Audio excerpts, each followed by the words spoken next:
Praise the Lord. దేవజనమా, కాలం సమీపిస్తుంది. 2022 సంవత్సరాల క్రితం యేసుక్రీస్తు ప్రభు సశరీరుడై రిక్తునిగా చేసుకుని తను తాను తగ్గించుకుని, ఎంతగా అంటే పశువుల తొట్టులో పొరండ పెట్టబడిన అనుభవమే. కాబట్టి 2022 సంవత్సరాల క్రితం ఆయన జన్మించారు. ఆయన 33.5 సంవత్సరాలు జీవించారు. సర్వలోకమాల నిమిత్తమై గొర్రెపిల్ల వధించుకోవడం ఎదుట ఏ రీతిగా మౌనం వహిస్తుందో ఆ రీతిగా మౌనం వహిస్తుంది మనందరి నిమిత్తం ఆయన కల్వరి శిలువలో ప్రాణం పెట్టారు. అది మనందరికీ తెలుసు. ఎన్నోసార్లు వాక్యం వింటున్నాం. ఆయన మరణపు ముళ్ళుని విరిచి సమాధిని గెలిచి మృత్యుంజయుడై మట్టిని విడిచి మహిమను ధరించుకుని శిష్యులకు తను తాను ప్రత్యక్షపరుచుకుని తిరిగి మరలా నేను వెళ్తున్నాను, నేను మరలా వస్తాను మిమ్మల్ని తీసుకువెళ్తానికి, ఇదిగో నా తండ్రి ఇంట అనేక నివాసములు కలవు అని చెప్పి ఆయన ఆరోహణమై తిరిగి రాబోతున్నాడు.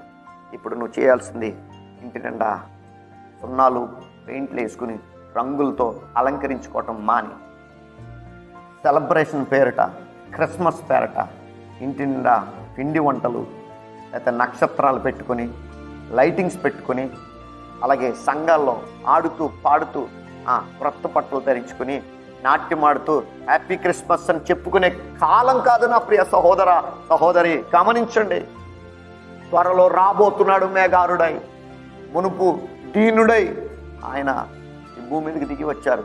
ఇక రౌద్రము కలిగిన వాడే, రోషము కలిగిన వాడే, ఆర్భాటముతోను ప్రధాన దూత శబ్దముతో ఆయన రాబోతున్నాడు.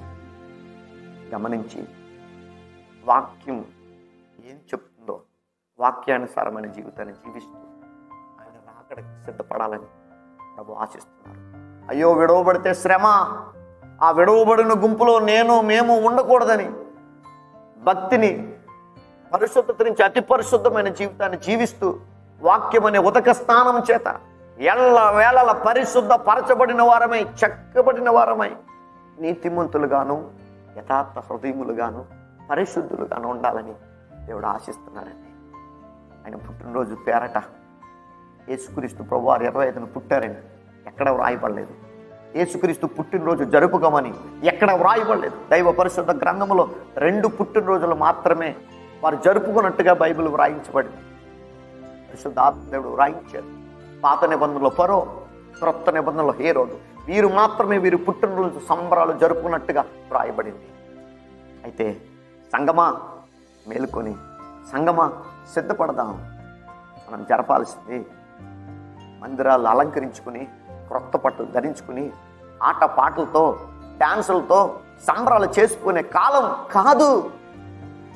సంగబిడ్లారా, ఈ అతి ప్రియమైన సహోదరి సహోదరులారా, ప్రభు పేరట మనవి చేస్తున్నాను.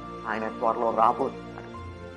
2 తిరుగులు విసురుచుండగా ఒక్కరు మాత్రమే ఎత్తబడతారు.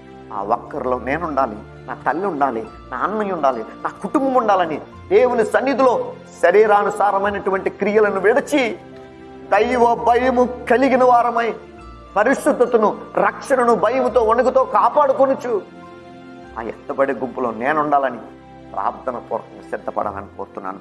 Thank you. My God bless you.